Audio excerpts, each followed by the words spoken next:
Good day to all. This is the third part of completing the accounting cycle, and now we're going to discuss about reversing entries. We have to take note that reversing entries could be an optional step for certain organizations.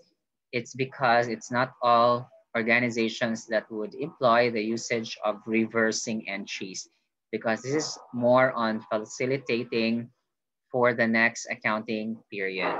Okay, so let's go back to our source. This may not be the last step in the accounting cycle. I'm talking about the post-closing trial balance, because some entities would still be making use or would be preparing or making reversing entries. From the word reversing, this is basically doing and making the exact opposite of an adjusting entry. So we just have to take note that reversing entries would be applicable to certain adjusting entries. So we're not going to look into all entries that there are in the company or all entries that are made, only for adjusting entries. This is basically a bookkeeping technique in order to simplify and make the next bookkeeping processes convenient in the next accounting period. And then it should be clear here that this is optional, just like worksheet. And then the act of reversing is not going to tell us, this is a good point though, to the conclusion that the entries reversed are unnecessary or inaccurate. Okay, so for example, there's a reversing entry that we reversed, or an adjusting entry rather that we reversed. So in that case, we would not be saying that, oh, that adjusting entry is wrong or incorrect or inaccurate. Okay, then even if we are going to adopt as an accounting policy that our companies or businesses would be making use of or would be preparing reversing entries, but then not all adjusting entries should be reversed. So that's one thing that we should remember though. This is a good point also. Another one, generally a reversing entry should be made for any adjusting entries that increased an asset or liability account. Therefore, all accruals are reversed, because if you can recall, the accruals, accrued income would increase asset because we will debit receivable, while for the accrual of expenses, we are going to credit liability. So in that case, that would really be reversing entries applicable. I would say that. So that's why we would be saying all accruals should be reversed.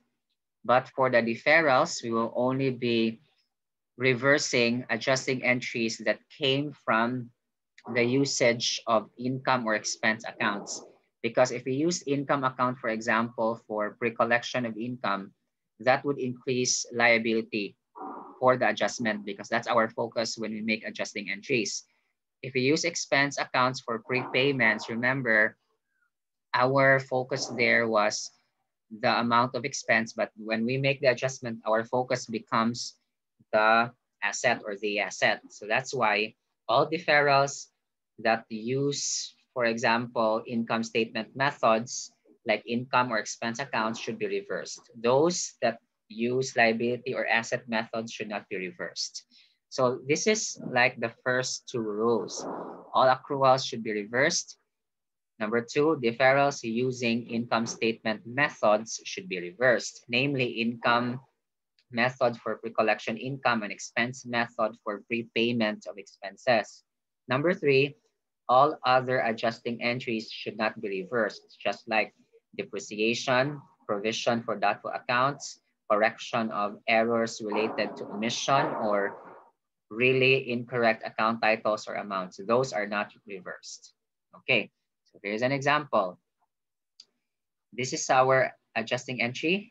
This is really the accrual of expense, and that's why we are going to reverse this one.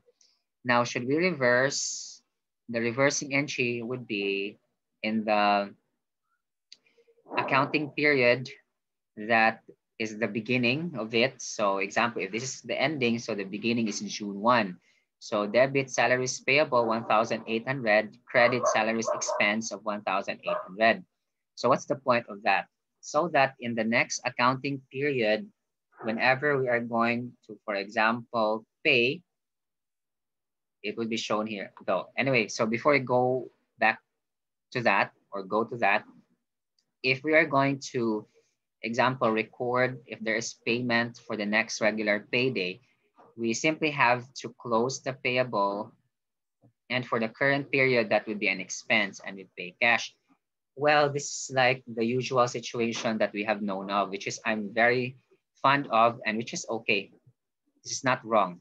But let's see what is the impact of using reversing entries. So as what I've said, it would make the job of the accountants easier and faster so that there wouldn't be much analysis to be done. This is our adjusting entry. This is closing I am. So by closing entries, so we will now be able to make the balance of salaries expense 0. And if we reverse further on, there would be negative balance of 1,800.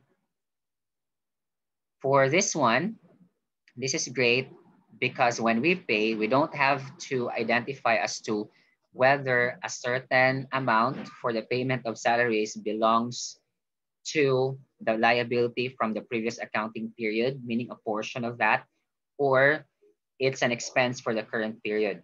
By having 1,800 negative balance here, should we net that with the salaries expense, that would be the amount of our salaries expense really for that period. And coincidentally, that's 7,200 minus the 1,800 credit, that's 5,400, which is really the expense in the current period.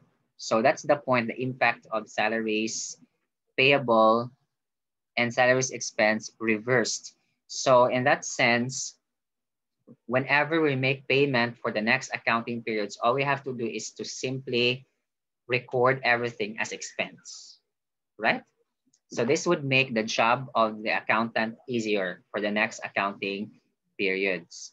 Overall, the impact of this one is to simplify the accounting process, but it doesn't mean that if we do not apply reversing entry, which is the case here, that this would be wrong. No.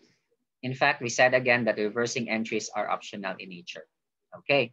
So hopefully you guys got the point of making reversing entries. That's the last completion of the accounting cycle step. Thank you very much for listening. God bless us all.